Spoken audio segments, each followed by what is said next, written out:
ირანში რამდენიმე დღის დაკრძალვის ცერემონიების შემდეგ დღეს ქვეყნის ყოფილი უზენაესი ლიდერის ალი ხამენეის პროცესიას საზღვრის გაღმა ერაყში ატარებენ.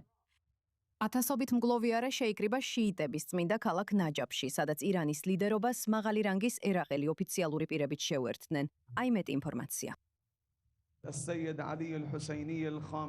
ათასობით მგლოვიარე შეიკრიბა ერაყის წმინდა და ქალაქ ნაჯაფის ქუჩებში ოთხშაბათს, ირანის ყოფილი უზენაესი ლიდერის ალი ხამენეის დაკრძალვის პროცესიისთვის.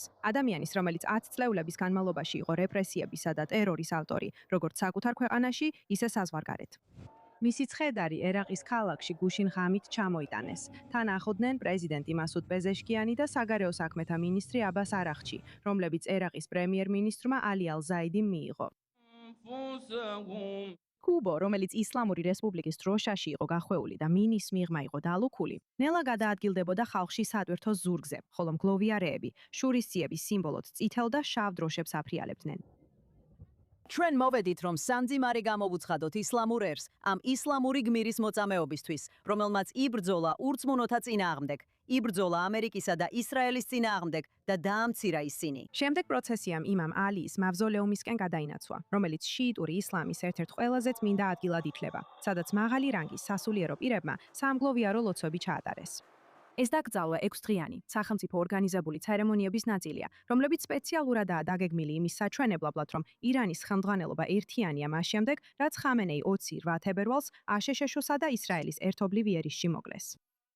ომის დროს თეირანი იყენებდა შეიარაღებული შიიტური მილიციების საკუთარ ქსელს ერაყში, რომლებიც ირანის რევოლუციური გვარდიის კორპუსის ერთგული პროქსები იყვნენ, რათა დაეტყა სპარსეთის ყურის ქვეყნებზე და ერაყის ტერიტორიაზე ქურთი ოპოზიციის დევნა ეწარმოებინა.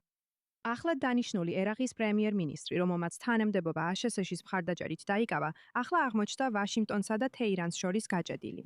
მან ირანის მხარდაჭერილ მილიციებს 30 სექტემბრამდე მისცავა და განიარაღებისთვის, რაც შეიძლება ირანთან ურთიერთობებს დაძაბოს.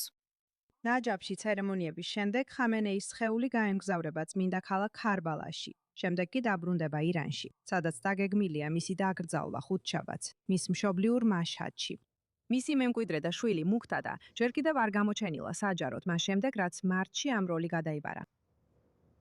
ეხლა ჩვენთან ერთად არის ჰუსეინ აბდუ ჰუსეინი, კვლევითი თანამშრომელი დემოკრატიის დაცვის ფონდში. ჰუსეინ, სასიამოვნოა, რომ 20 ჩვენთან ხართ აი 24 News English-ზე. როდესაც ამ სამგლოვიარო პროცესიას ვუყურებთ, რა გზავნილს აგზავნის ირანი, როდესაც ხამენეის კუბოს სპეციალურად ნაჯაფში მიაქვს. ეს შიიტებისთვის მესამე ყველაზე წმინდა ადგილია. რა მნიშვნელობა აქვს ამას? ეს შიიტებისთვის მესამე ყველაზე წმინდა ადგილია მექასა და მედინის შემდეგ. მაგრამ შიიტურ სამყაროში ის ვატიკანის დოლფასია.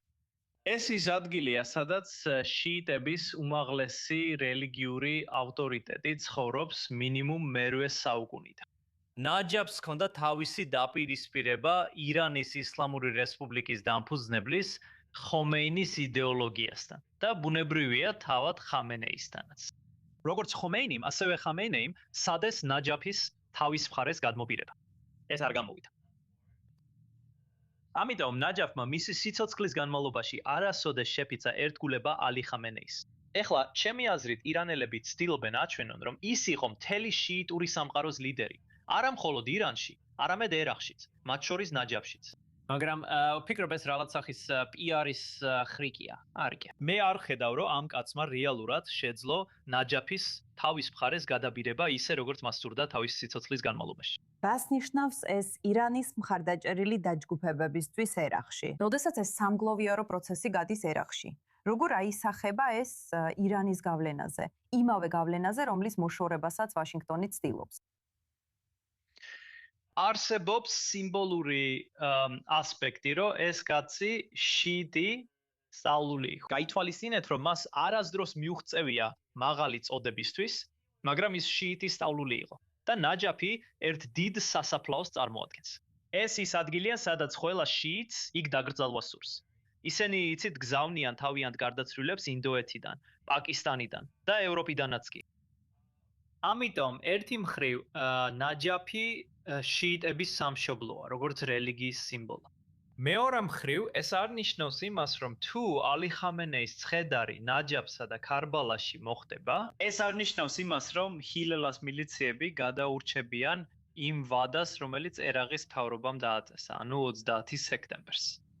მოდით ვისაუბროთ რეჟიმის მთლიან ძალაზე და უზენაესი ლიდერის ძალაზე. ფაქტია, რომ ახალი უზენაესი ლიდერი, მუქტადა ხამენეი, ალი ხამენეის შვილი, არ იმყოფება მამის დაკრძალვაზე. ის არავის უნახავს. მას შემდეგ, რაც ომი დაიწყო 20 თებერვალს, მასზე არაფერი ისმის. რა გზავნილს უგზავნის ეს ირანის რეჟიმის მხარდამჭერებს? ჩემთვის ესე ჩანს, რომ ირანის რეჟიმის მხარდამჭერები ნამდვილად დარწმუნებულები არ არიან, რომ ხამენეის შვილი მართლა მათთან. შეიძლება აქ არის, მაგრამ რაღაც კომაშია, ან რაღაც მსგავსი მდგომარეობა აქვს. არა მხოლოდ ეს, არავის უნახავს ის. არც კი არსებობს მისი ჩაწერილი ხმოვანი შეტყობინება. რაც ჩვეულებრივ ყველაზე მარტივია, თუნდაც იმ ადამიანებისთვის, ვინც იმალება, იცი, ამერიკული სამართლის გრძელი ხელისგან, მაგალითად ოსამა ბინ ლადენი და სადამ ჰუსეინი. ამ ადამიანებიც კი თავიანთი სამალავებიდან ავრცელებდნენ ხმოვან შეტყობინებებს.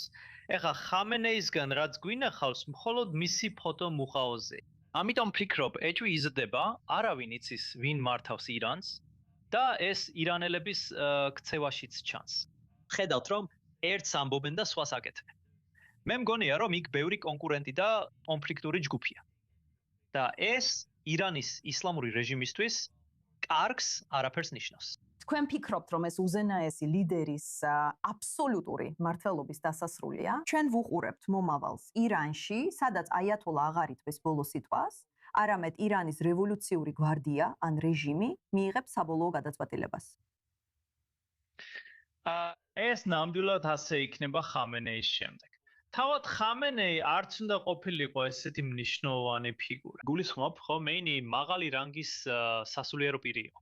ის დაპირისპირებული იყო ნაჯაფის ლიდერობასთან, მაგრამ მაინც ყავდა უამრავი მიმდევარი ირანში და მთელ მსოფლიოში. ხამენეი ესეთ წოდებას არასდროს მიაღწია. და მისი მმართველობის გზა იყო ის, რომ ის მართავდა ირანის რევოლუციური გვარდიის, სადაზვერვო სააგენტოების, საიდუმლო პოლიციის ის მეშვეობით, ძირითადად ძალისა და ტერორის მეშვეობით. ეხლა ხამენეი აღარ არის. ჩვენ არ ვართ დარწმუნებული, რომ მისი შვილი ჩვენთანაა, ან რომ მას შეუძლია თავისი როლის შესრულება. ჩვენ არც კი ვართ დარწმუნებული, არის თუ არა ის ისეთივე გონიერი პოლიტიკაში ან სადაზვერვო სააგენტოების გამოყენებაში, მათ ერთმანეთის წინააღმდეგ დაყენებაში, რადგან ეს არის ის, რასაც დიქტატორები ჩვეულებრივ აკეთებენ. ამ ეტაპზე ჩანს, რომ უზენაესი ლიდერის ოფის რთული პერიოდი ელის. და ჩვენ არ ვართ დარწმუნებული, რომ ვინმე შეძლებს მის გადარჩენას.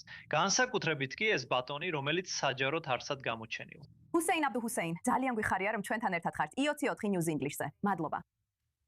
მადლობა.